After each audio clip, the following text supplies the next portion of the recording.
Om Shanti. My hope is that you've been experimenting with these ideas and that you've been trying out all these aspects of meditation, the awareness of the soul, the relationship with the divine, being up above, beyond the physical dimension, in that home. And I'm sure that you would have had some idea of what Rajyoga meditation is about. And maybe you already experienced the benefit of some of these things. But I'd also like to share with you some of the further benefits that one can experience, and I'm sure you'll also find great benefit for yourself in these. The first thing is that in that awareness of who I am, I'm immediately raised out of any conflict with anyone else, because now I see them also as that inner being of light, the soul. I play my role to the best of my ability, and I know that that soul is playing its own role also. And so there's a space in which I can appreciate them, but I can also make sure that I remain detached. So this classic story of detachment and love is something we begin to experience. Because I personally am detached from my own skin, and so I'm a soul. I can also be detached from you, but yet see you as a soul with all your qualities and specialities. And so just this change of vision, change of attitude and behavior towards another is one that brings freedom from any conflict, and it brings the possibility of having peace between me and the other, my own inner state of peace. Om Shanti stays with me, and I share that with others also. So I think maybe if you're thinking about bringing peace to the world, the first step is that I become peaceful and I make sure that my relationships are also filled with this peace. Many other benefits of soul consciousness. For example, we're able to put a full stop to the past and be in the present, because as a soul, here I am right now. What do I need to do at this moment? Letting go of the past is normally not so easy, but with the practice of Rajyoga meditation and soul consciousness, it's very simple. The past is the past. I can learn from it. I can keep the sweet memories of it, but not to have sorrow from the past lingering on till today and spoiling my life at the present moment, not to keep repeating that story in my mind again and again, but emerge the beautiful things, the things that you're grateful for. Definitely that will bring you a lot of benefit here and now. It teaches me focus, concentration. Our mind is used to going in 1,000 different directions all at once. But with meditation, I learn to focus. I learn to concentrate. And this ability stays with me not just during my period of meditation for 10 minutes, 30 minutes, whatever. It stays with me all the time. It's one of the gifts that I receive through meditation. Relaxation, a state in which, because internally I'm peaceful, physically I make sure that there's no stress that I accumulate within the body. And when stressful situations come, because I'm learning to look out through the lens of soul consciousness and keeping God with me, of course the stress stays out there. I don't absorb it within my own physical body or even within my mind. There'll always be situations of stress. Today it's one thing, tomorrow it's another. Today it's too hot, tomorrow it's too cold. At this point, which we describe as Kali Yuga, the Iron Age, the end of darkness it's now the end of darkness that we're coming to. We're already in that period where the dawn has broken and the world ahead is going to be one that's full of light. I believe that absolutely. And you can find out more about this from other teachings of Raj Yoga in other courses that we do. But it means that I understand that there is darkness in the world, there is negativity in the world, but it's my choice whether I absorb it or I let it stay outside. And so with meditation, I develop this ability to let myself stay peaceful, loving, and truthful, and I don't allow the external circumstances to rob me of my inner treasures. Let the world outside stay out there, and let me hold on to my own inner treasures so that I'm always able to keep my own inner state of balance and equilibrium.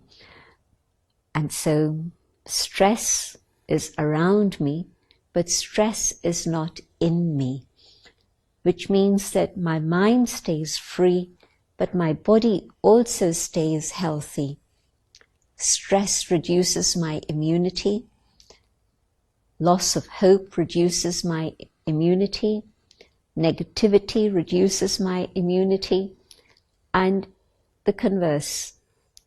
When I keep my mind healthy and strong and filled with good wishes and positivity, definitely the health of the body improves and my immunity is enhanced. And so at the end of Kali Yuga, the Iron Age, the Dark Age, there's always going to be problems, but I can stay detached from the problems. And if I stay detached, I have a greater capacity to be able to resolve the problems. If I allow the problems to enter me, then those problems consume me and take away all my energy and discernment capacity. And I don't want that to happen. So meditation is a very good answer for this. But most of all, I think one of the things that we're all looking for is a way to be able to develop our own decision-making capacity and connected with that discernment capacity. Why? Because we're in an era of post-truth. I think it was only recently, a few years ago, maybe it was 2016, around then, that we actually realized that we'd left behind a whole period of truth, or even an awareness of the difference between truth and falsehood, and we'd entered a new era. It was the era of post-truth, and that was because things were being presented to us as true, and in fact they were very, very false. And so this new word came into our language.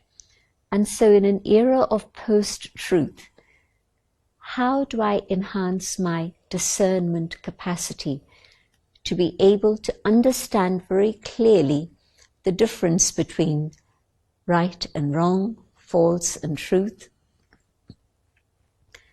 The only way that I know of is to be able to develop my own skills of meditation. Because as I develop my meditation, what I find is that I'm able to keep out all the waste thoughts that were previously clouding my mind. If you're in a dust storm or a snowstorm, can you see the way ahead? You just have to stop, because whichever way you go, you don't know whether there's going to be something else in the way and there could be an accident. And so often we have so many waste thoughts and we're paralyzed. We really don't understand how to move forward. And so this ability to move away from wasteful thinking, negativity, of course, but even wasteful thinking, stray thoughts that really serve no purpose at all, and to focus our minds on that which is true, the awareness of soul, the awareness of the divine, then we find that we're able to perceive below the surface. We're not just looking at the external, but we're able to get an instinct and a feeling for what is below the external. And in that awareness, I'm able to understand more clearly what's going on. So my discernment capacity to be able to differentiate between all the things that are going on and to know what is right, what is true, is enhanced. And that's a very, very important development that I need to have within myself at this present time, because otherwise I can be deluded and led astray very easily. And if I've enhanced my discernment capacity, it makes it that much easier to develop my decision-making capacity. Maybe I say I have peace, I have good relationships with everyone. What more can meditation give me? Well, I think that there's one thing everybody needs to develop: decision-making. Why? Because today's decisions impact not only me and my family, but maybe also a larger group, depending on my role at work, depending on my standing in society. My decisions are going to impact a large number of people. And in any case, even if it's not visible, maybe it's just my family. I say just my family, but in fact, even 3 members of my family, if they're impacted by my decisions, their life is going to impact many, many others also. And so it's a huge area to be concerned about. Can I develop decision-making so that even though circumstances in the world change, the norms of the world change, within a few weeks, coronavirus has changed the whole way of thinking and behaving and living and working in the world. We could not have imagined this some weeks ago, but it's happening right now at this moment. And beyond corona, there'll be something else that happens that also impacts the world. We've created a global society, a global village. And so whatever happens in one part of the world has a very direct result on other parts of the world. So even though situations keep changing, people keep changing, circumstances keep changing, even the laws keep changing, but can I make decisions that are going to be beneficial, not just for me, but to others around me and to the world also? And so yes, definitely, that capacity to make a decision which is accurate means that I have to be impartial. How do I learn about impartiality? It's only through meditation. In meditation, I realize that I cannot have favorites, I cannot have preferences, I cannot be partial for whatever reason. It's going to lead me into trouble. And so that state in which justice is blindfolded, but yet she holds in her hands the balances. And so keeping the center point of the balance is absolutely vital. If the center point has shifted, the pointer goes in one direction or the other direction, it will not be a true reading and it will not allow for decision making which is accurate. And so this state in which I'm free from preferences and attachments and likes and dislikes, then in that state of neutrality, yes, I can definitely make the right decisions. There's another thing that I think is very, very important at the present time, and that is the power to cooperate. What's happened in recent times is that we either get into conflict or we get into competition. And conflict is destructive. Competition is actually not very healthy.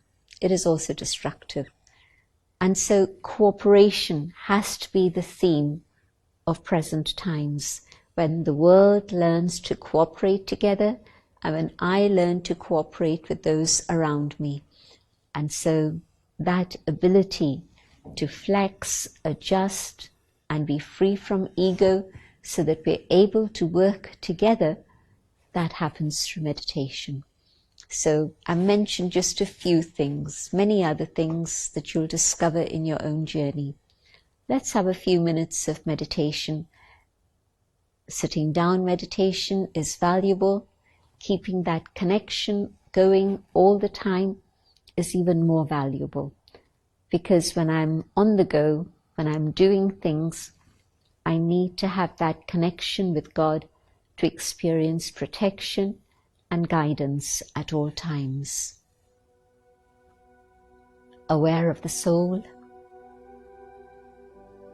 I focus my attention on the divine. And from the source, the waves of love reach the soul. And God's love, pure, altruistic, unconditional, surrounds me. And the power of this love heals the soul. And in this experience of healing, I'm able to be free from the sorrow that I carry. Many experiences have left scars and wounds, and now God's love is able to heal the soul. And as the process of healing continues, so that I let go of pain and sorrow, my heart is able to grow bigger. My heart can be generous, filled with God's love. I, the soul, with my generous heart, can forgive. And I realize that I'm not doing the other a favor by forgiving. I am receiving freedom. There's forgiveness from my side, but the gift from God is of freedom. The power of love empowers the soul.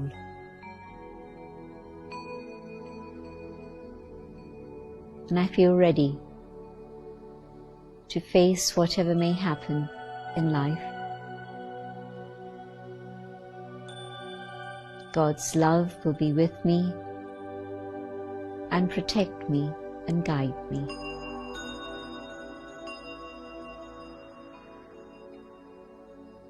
Om Shanti. I hope you've taken some benefit from these episodes on Raj Yoga meditation, but of course this is only the surface, it's only the starting point. We have many, many other treasures for you on our websites, and we'll be showing those on the screen in a minute. And of course, after the lockdown, you'd be very, very welcome to visit one of our centers. You can get the addresses from our website again, and actually walk in to one of the Brahma Kumaris Raj Yoga centers and experience the peace and tranquility that waits for you there. And of course, also many treasures of spirituality and wisdom. Thank you for your attention. Good luck on your spiritual journey. Om Shanti.